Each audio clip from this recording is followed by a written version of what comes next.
All right, man, we done finally locked in and shit, man. Go ahead and introduce yourself to the people that don't know you. You know what I'm saying? Let them know where you coming from with it. You know what I'm saying? It's your boy Lone Mori, the independent icon. You know what I'm saying? I'm coming out of Houston, Texas. You know what's going down. So what's the word, man? What you got going on right now? What you working on? What's the move right now? Shit, just dropped that album called Memorium 2, November 25th. 10 tracks. You can find that on all platforms. I'm really just, I'm trying to push that right now. How that project been performing right now so far?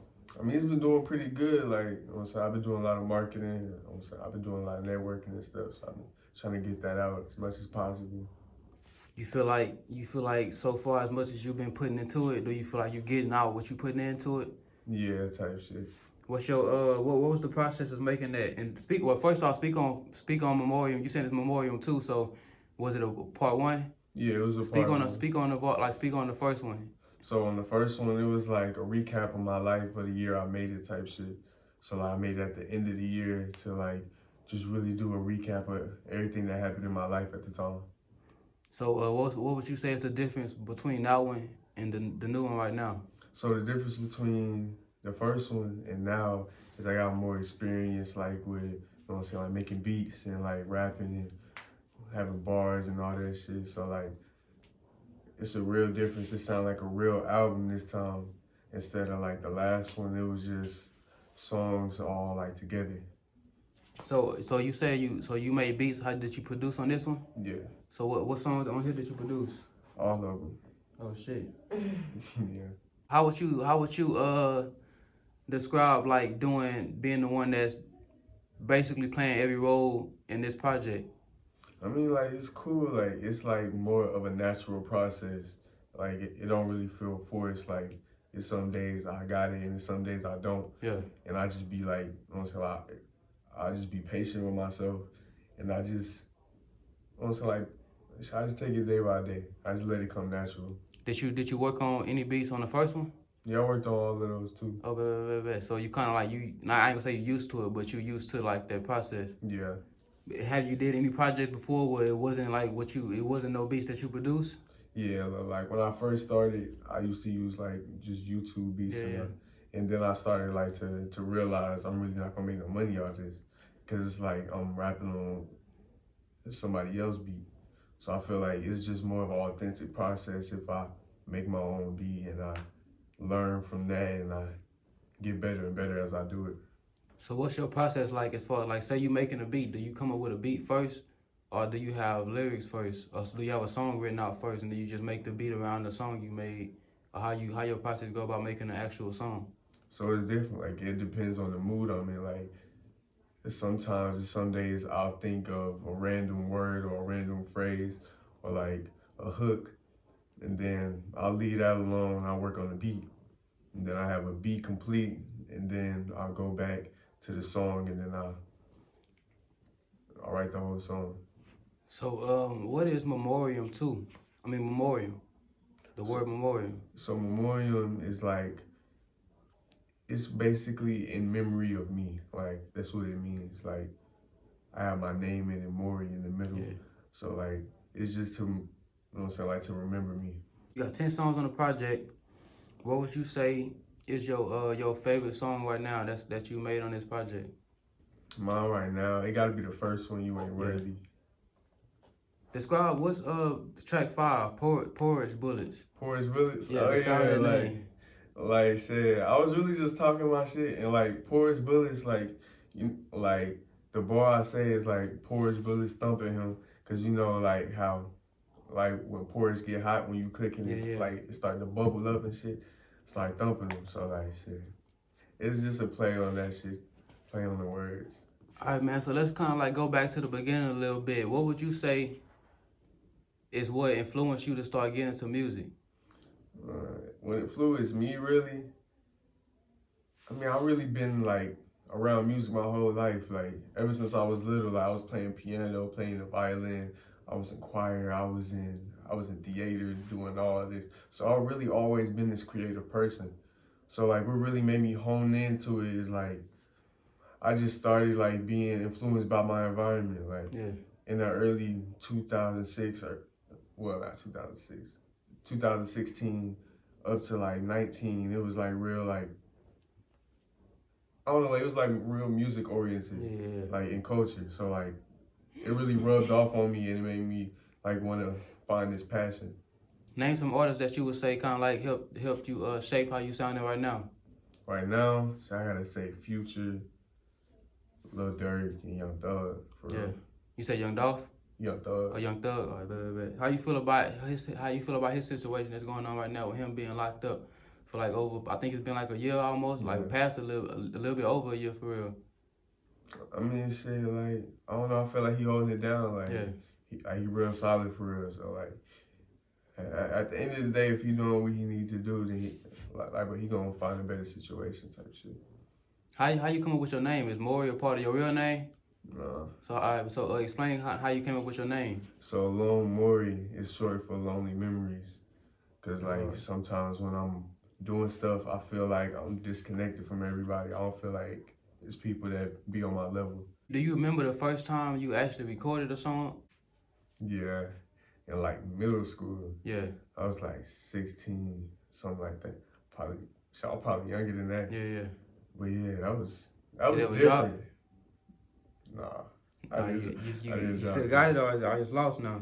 It's probably lost now, but I got a video of me performing it like once in middle school for the talent show. That's it. That's all I got. All right. So how would you like say somebody come up to you right now and they trying to figure out like, all right, it's a new artist. I want to listen to him, but I want you to describe your sound to me real quick. Like, what would you say when they say describe your sound to me? I feel like I make feel good music. You know what I'm saying? Like all my songs, it come with bars. You get a bounce, and you get a good like, I don't know, you get a good melody type.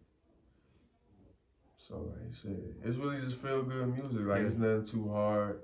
I ain't really talking about, you know what I'm saying, like killing niggas. Like you could really just listen to my music and chill, smoke, vibe. Do you feel like right now where you at that you get a good amount of support from people? Oh, most definitely. And it's growing each and every day I do it. And I appreciate everybody. So what else coming? What else you got that you working on this year? I know you just dropped the album. You still pushing that, probably still shooting videos and stuff like that. What would you say is coming next? Oh, most definitely. I'm working on something for Speed Bump, Stupid Precision, and I don't know. I gotta pick a third one. I don't know. I'm gonna leave that up to the people. Let's go back a little bit because you kind of said that Future. You said Future, Young Thug.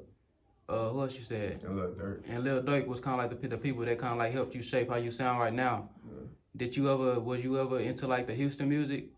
I mean, yeah, like I'm into the Houston music, but like I don't know, like me personally, I feel like right now Houston sound isn't like it's too saturated. Yeah. You know, like a lot of people that's trying to come out today. What I'm seeing is like it's from everywhere. It's not really like the old Houston sound, like the chopped and screwed. Like you don't really hear a lot of that these days. So that's what you do. So you saying you feel like that's what it should be? Yeah. It should be like. Oh, you saying so that's what they should still like be sticking with instead of trying to. Yeah, like so they can stand out more. Like how, like you know what I'm saying, like how New York got the drill, and like how California got they sound. Yeah. All types of shit. That's kind of different. Cause I know most young artists, they'll probably be like, all that old slow shit, niggas need to move on from that. But you saying they kind of need to go back to it. Yeah, cause it was like a defining sound. Like, yeah. You know what I'm saying? Like when you heard the chopped and screwed, you be like, oh yeah, that's Houston. You know what I'm saying? Like when you hear a drill song, you like, that gotta be New York.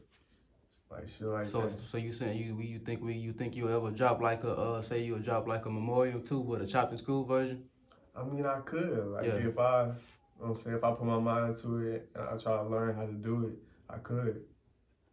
So how would you say? What would you say you bring it different to the music scene? I think I would bring like more of a unique and real personality, cause I feel like it's a lot of fakes out there. Like it's a lot of fakes out there, and I'm just authentically myself. I'm just cool. Like I vibe with anybody. I know how to make a song. I know how to do everything by myself. Like I'm really a one-man band. So like I feel like I just be bringing me to the industry because I come with a lot. Do you do any collabs with artists? Not really. Yeah. I really try to stay authentic to myself. Yeah. Do you find it hot? Like, what was your process? Because, you know, when you get into the music stuff and all that, you got to kind of like develop a market. You got to learn how to market. You got to learn how to talk to people and all that. So, was that something that you developed easy? Oh, no. Like, it's a lot of L's. Yeah. Like, I took a lot of L's, and you just got to learn from them, and you can't really get too emotional about stuff like that because that's what it come with. So you got to use those as lessons instead of losses. And you was in Austin this year, right? For the South by Southwest? Yeah, South by How Southwest. How would you say that was for you when you was out there? That was cool. It wasn't anything I expected. That was your first time? Yeah. Yeah, I bet. It was crazy for sure. Like, it was a lot going on, and I got more opportunities just from being out there. Like, I was out there for one reason, and I found more reasons to be out there. Yeah. Like, I mean, like, the first event, I was kind of lost. You performed at something? Yeah, I performed, like, at 2 events. Like, a mansion party, and I performed at this little bar thing. But, like, the first one, like, so it took me all day to perform. Like, I got there early, everything. It was nighttime when I performed. There's a lot of artists that feel like they don't need to be paying for nothing to get to a performance, stuff like that. Like, how you feel about paying to perform and doing all type of stuff like that, putting your money up behind your brand? Well, I feel like if you really have a passion for something and you really want to do it and you realize how life is, like how reality is, then you'll do whatever you need to do to get where you want to go. So if you need to put money up in order to get money back, then that's what you got to do.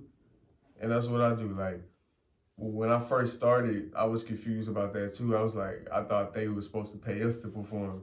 But I'm like, how they supposed to pay somebody to perform that they don't even know? Yeah. So, like, you got to get your brand out. So I pay to perform, and then I network with the people there. So I get booked for more shows. Like, they get in touch with me. So have it ever been a moment where you feel like, man, this shit ain't going nowhere for real, like, nigga ready to just drop all this shit for real? Like, have it ever been any moments like that? And then tell us, like, what did you do to get out your head for real? Most definitely. I was really on and off with it, like, because I was juggling that with school. Like, so I was still trying to see what I wanted my brand and my image to be. Yeah. And I was just learning, like, just messing up, learning, like. So I changed my name a few times. Like, if you know, you know. Give us one of the names. So I get my last name was Huncho Hilfiger. Yeah. And like, I looked it up and it was like somebody else's name that I was like, nah. See, I messed up. See, I had to start over. And like, I had to come to terms with, like, it's okay to start over, like, and try to find yourself. And I feel like with Lone Mori, like, this is me. Like, I found myself. Like, you always gotta upgrade. Like, you can't stay the same. All right, so, man, let us know what else you got coming this year. Like, any more projects, any more songs, new singles, besides, like, everything you got dropping from the album. Like, is there anything else that's new coming before this year end over with? Oh, no. Like, I'm really just pushing Memorium, too, for the rest of the year. So you can stream that on all platforms. And let us know, like, what, 2024 right around the corner for real. So let us know what some of your goals and what you plan on accomplishing next year in 2024. So for next year, I really want to upgrade from this year. Like, I did a lot of performances. I networked with a lot of people. So next year, I just want to do that times 2. Like, I got more opportunities. Every new artist coming up gotta tap them bust down. You gonna get out there quick.